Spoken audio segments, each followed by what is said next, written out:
नमस्कार दोस्तों, स्वागत है आपका यूट्यूब चैनल एबी टेक में। आज है 2 जनवरी 2022 और जान लेते हैं आज की महत्वपूर्ण खबरें जो आज के प्रमुख समाचार पत्रों पर छाई हुई हैं। सबसे पहली अपडेट यहाँ पर चयन बोर्ड से प्रधानाचार्य भर्ती 2013 को लेकर के है। लिखा है कि 8 साल से फंसी प्रधानाचार्य भर्ती की प्रक्रिया शुरू। 2013 में प्रधानाचार्यों के 599 पदों पर भर्तियां आई थी। 8 साल से ठप पड़ी थी। अब इन भर्तियों को चयन बोर्ड द्वारा शुरू किया गया है। आगे देखिए, यहाँ पर लिखा गया है कि प्रदेश के अशासकीय सहायता प्राप्त माध्यमिक विद्यालयों में 8 साल से फंसी प्रधानाचार्य भर्ती प्रक्रिया फिर से शुरू हो गई है। हालांकि 8 साल से भर्ती का इंतजार कर रहे अभ्यर्थी सेवानिवृत्त हो गए या और सेवानिवृत्त होने के करीब पहुंच गए हैं। ऐसे अभ्यर्थियों को अब चयन प्रक्रिया से बाहर होना पड़ेगा। उत्तर प्रदेश माध्यमिक शिक्षा सेवा चयन बोर्ड को यह भर्ती प्रक्रिया 31 जनवरी तक पूरी करनी है। दिसंबर 2013 में प्रधानाचार्य के 599 पदों पर भर्ती की प्रक्रिया शुरू की गई थी। इसके बाद 8 साल से भर्ती अटकी हुई है। अब चयन बोर्ड की ओर से विज्ञप्ति जारी की गई है कि उच्च न्यायालय के आदेश के अनुपालन में पूरी चयन प्रक्रिया 31 जनवरी 2022 तक पूरी कर लेनी है। न्यायालय के आदेश के अनुपालन में चयन बोर्ड 62 वर्ष की आयु पूर्ण कर सेवानिवृत्त होने वाले अध्यापकों और ज्येष्ठ अध्यापकों को साक्षात्कार प्रक्रिया में शामिल नहीं करने का निर्णय लिया है। 31 जनवरी 2022 को 60 वर्ष की आयु पूरी कर चुके जो हैं या कर रहे हैं उन्हें चयन प्रक्रिया में शामिल नहीं किया जाएगा। ठीक है, तो कुल मिला करके ये यहाँ पर अपडेट दिया गया है। और यहाँ पर जो भी फॉर्म आए थे उसमें ऑफलाइन फॉर्म भरवाए गए थे, लेकिन लिखा है चयन बोर्ड ने ऑफलाइन आवेदनों को ऑनलाइन किया है। ठीक है, तो ये अपडेट है और चयन बोर्ड ने आज नोटिस जारी करके बताया है कि कौन कौन इसके लिए पात्र होंगे। जो 60 साल के ऊपर हैं या 62 साल हो चुके हैं उनको इसमें शामिल नहीं किया जाएगा। बात करेंगे हम लोग 69,000 उत्तर कुंजी विसंगति मामले को लेकर के। जो पीड़ित अभ्यर्थी हैं प्रदर्शन लगातार कर रहे हैं, मांग कर रहे हैं कि हाईकोर्ट के दिशा निर्देशानुसार जो इनको 1 नंबर का लाभ मिला है उसके अनुसार रिजल्ट जारी करके इनकी काउंसलिंग करवाई जाए। उसी के सिलसिले में यहाँ पर अपडेट दी गई है कि 69,000 शिक्षक भर्ती में उत्तर कुंजी विसंगति पीड़ित अभ्यर्थियों ने शनिवार को 1 अंक जोड़ करके भर्ती प्रक्रिया पूरी करने की मांग को लेकर के प्रदर्शन किया। इको गार्डन में शनिवार को जुटे प्रदर्शनकारियों ने बताया कि परीक्षा में एक प्रश्न पर हाईकोर्ट ने अभ्यर्थियों को 1 अंक देने का आदेश दिया, इसे लागू नहीं किया जा रहा है। अभ्यर्थियों ने 1 अंक प्रदान करके जिलेवार गुणांक जारी कर चयन सूची जारी कर भर्ती प्रक्रिया पूरी करने की मांग की है। बढ़ेंगे अगली अपडेट की तरफ। यहाँ पर अपडेट देखिए, लिखा है राज्य कर्मियों का आयुष्मान की तर्ज पर कैशलेस इलाज। उत्तर प्रदेश सरकार ने चुनाव के दौरान, यानी आप लोग जानते हैं चुनावी माहौल है, तो इसमें जो है राज्य कर्मचारियों की काफ़ी समय से मांग थी कि इनको कैशलेस इलाज दिया जाए। तो इसी सिलसिले में यहाँ पर देखिए अपडेट दिया गया कि राज्य कर्मचारियों को 5 लाख रुपए तक का निजी अस्पतालों में भी इलाज करवा सकेंगे और जो सरकारी अस्पताल होते हैं वहाँ भी 5 लाख तक का इलाज करवा पाएंगे फ्री में। लेकिन ये जो सुविधा है एडेड कर्मचारियों के लागू नहीं होगी। यानी जो अभ्यर्थी टीजीटी पीजीटी से चयनित हैं, यूपीएससी असिस्टेंट प्रोफेसर में चयनित हैं, उनके लिए लागू नहीं होगी।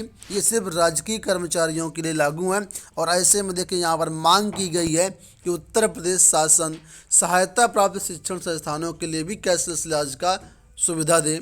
साथ ही चुनाव से पहले हेल्थ कार्ड बनवाने की भी प्रक्रिया शुरू करें, वरना हम सभी को शक है कि कहीं ये जुमला साबित ना हो जाए।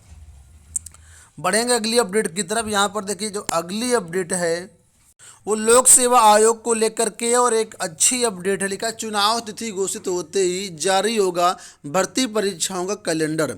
अभ्यर्थियों को वर्ष 2022 की भर्ती परीक्षाओं का नया कैलेंडर जारी होने का इंतजार है। यहाँ पर 2022 होना चाहिए, गलत लिखा है यहाँ पर।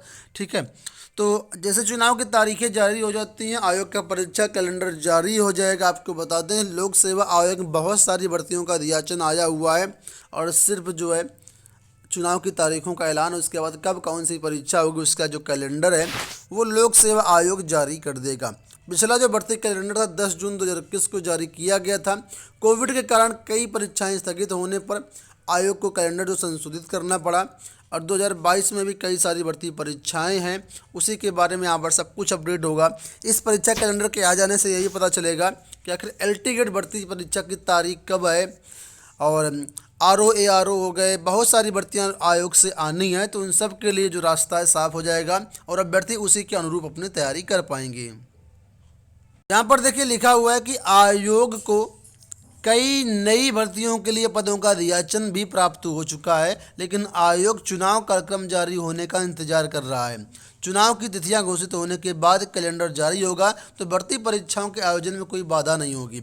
इस बारे में आयोग के सचिव जगदीश का कहना है कि विधानसभा चुनाव की तिथियां घोषित होते ही भर्तियों का नया परीक्षा कैलेंडर जो है वो जारी कर दिया जाएगा।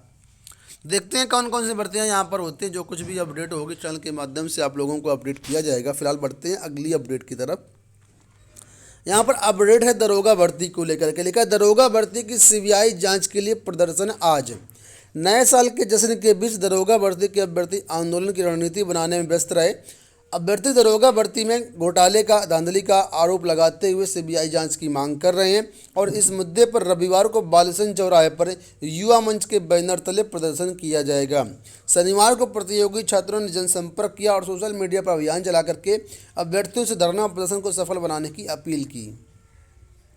नई प्राथमिक शिक्षक भर्ती को लेकर एक बड़ी अपडेट आ रही है। यहाँ पर आप लोग देख सकते हैं, लिखा है कि नई प्राथमिक शिक्षक भर्ती है, अब ये जो है चुनाव के बाद आएगी।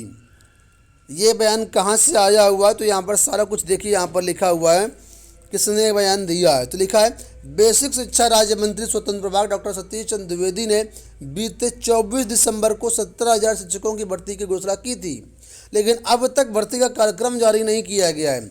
सूत्रों के मुताबिक अधिकारी चाहते हैं कि 23 जनवरी को होने वाली UPTT में उत्तीर्ण अभ्यर्थियों को भी इस भर्ती में शामिल होने का मौका मिले, लिहाजा अभी तक भर्ती का कार्यक्रम जारी नहीं किया गया है। उधर जनवरी के पहले सप्ताह में आचार संहिता लागू होने की संभावना है। ऐसे में नई भर्ती नहीं निकाली जा सकती है।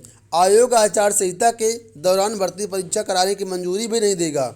यदि आयोग ने भर्ती की मंजूरी दे भी दी तो परीक्षा परिणाम की घोषणा और नियुक्ति प्रक्रिया चुनाव के बाद ही पूरी हो पाएगी। तो यहाँ पर कुछ अनुमान लगाए जा रहे हैं कि अब जो है सरकार जो है हो सकता है कि भर्ती प्रक्रिया चुनाव के बाद करे, क्योंकि सरकार कुल मिलाकर के UPTT के जो छात्र हैं उनको भी शामिल करना चाहती है इस भर्ती प्रक्रिया में। जो 21 लाख छात्र हैं उनको भी शामिल करके इस पूरी भर्ती प्रक्रिया को कंप्लीट करना चाहती है।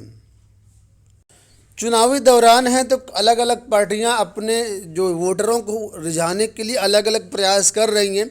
उसी सिलसिले में यहाँ पर देखिए अपडेट दिया है कि बेरोजगारी भत्ता देने का खाका तैयार। संजय आम आदमी पार्टी के ये नेता हैं और देख सकते हैं उन्होंने लिखा है कि आम आदमी पार्टी के संयोजक एवं दिल्ली के मुख्यमंत्री अरविंद केजरीवाल रविवार को सुबह 11 बजे लखनऊ के स्मृति भवन में आयोजित रैली को संबोधित करेंगे। पार्टी के प्रदेश प्रभारी एवं राज्यसभा सदस्य संजय सिंह ने कहा कि अरविंद केजरीवाल रैली में बताएंगे कि यूपी के लिए पार्टी का किस तरह मॉडल ऑफ गवर्नेंस है और यहाँ पर जो है बेरोजगारी भत्ता देने का भी खाका तैयार हुआ, इसकी अनाउंसमेंट हो सकता है। सीटेट परीक्षा को लेकर के एक अपडेट आया, लेकिन 35% अभ्यर्थी नहीं दे पा रहे कंप्यूटर पर परीक्षा। कंप्यूटर पर उत्तर क्लिक करने में आ रही दिक्कत। आप लोग जानते हैं सीटेट की परीक्षा इस बार ऑनलाइन हो रही है। बहुत सारे ऐसे अभ्यर्थी जो पहली बार कंप्यूटर पर परीक्षा दे रहे हैं, तो 35% से ज़्यादा अभ्यर्थियों को यहाँ पर जो सामना करना पड़ रहा है दिक्कतों का, और जो सही से परीक्षा होती है वो नहीं दे पा रहे हैं। उसी के बारे में यहाँ पर अपडेट किया गया है। और आपको बता दें कि सीटेट की परीक्षा की शुरुआत वाली जो निरस्त की गई थी, जिसमें सर्वर वगैरह की समस्या थी, उसकी जो एग्ज़ाम डेट है अभी तक जारी नहीं की गई। 16 दिसंबर को दूसरी पाली और 17 दिसंबर को दोनों पालियों की परीक्षा जो है स्थगित कर दी गई थी। उसकी परीक्षा डेट अभी तक जारी नहीं की गई, अभी भी अभ्यर्थी इंतजार में हैं।